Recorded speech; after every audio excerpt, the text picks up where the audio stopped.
Russia's defense ministry says its forces have withdrawn from Ukraine's Snake Island, an announcement hailed by the Ukrainian army as a victory. Snake Island is a tiny but strategically located Ukrainian island in the Black Sea that was taken by Russia in the opening stages of its war against Ukraine. On June 30, as a gesture of goodwill, the Russian armed forces completed their tasks on Snake Island and withdrew a garrison stationed there. The ministry said in an announcement that came after Ukraine stepped up its attacks on the outpost. The ministry's statement added that the withdrawal was aimed at demonstrating the world that Russia is not impeding UN efforts to organize a humanitarian corridor to ship agricultural products from Ukraine.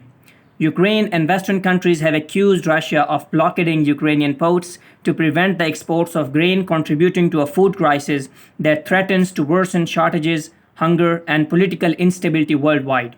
Snake Island achieved international fame when Ukrainian border guards stood their ground and impolitely refused a Russian warship's ultimatum to surrender after Russia's attack on February 24. The head of Ukraine's army hailed the withdrawal of Russian forces. I thank the defenders of Odessa region who took maximum measures to liberate a strategically important part of her territory, Valery Zelzone, the Ukraine's military commander-in-chief, said on Telegram. Russia said that the ball is now in Ukraine's court, blaming the pro-Western country for not demining its Black Sea coast. On Thursday, a first cargo ship left the Russian-occupied Ukrainian port of Berdansk, a local official said.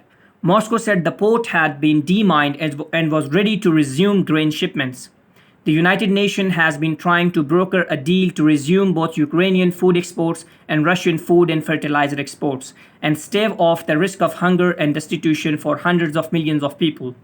Russia's war in Ukraine has spurred a global food crisis, with prices for grains, cooking oils, fuels, and fertilizers soaring. Russia and Ukraine account for nearly a third of the global wheat supplies, while Russia is also a key fertilizer exporter and Ukraine is a major exporter of corn and sunflower oil. Ukrainian grain shipments from its Black Sea ports have stalled and more than 20 million tons of grain are stuck in silos. Moscow says the chilling effect of Western sanctions imposed on Russia over the war has disrupted its fertilizer and grain exports. Russian President Vladimir Putin has repeatedly said that Russia was ready to facilitate the unhindered export of grain from Ukrainian ports in coordination with Turkey.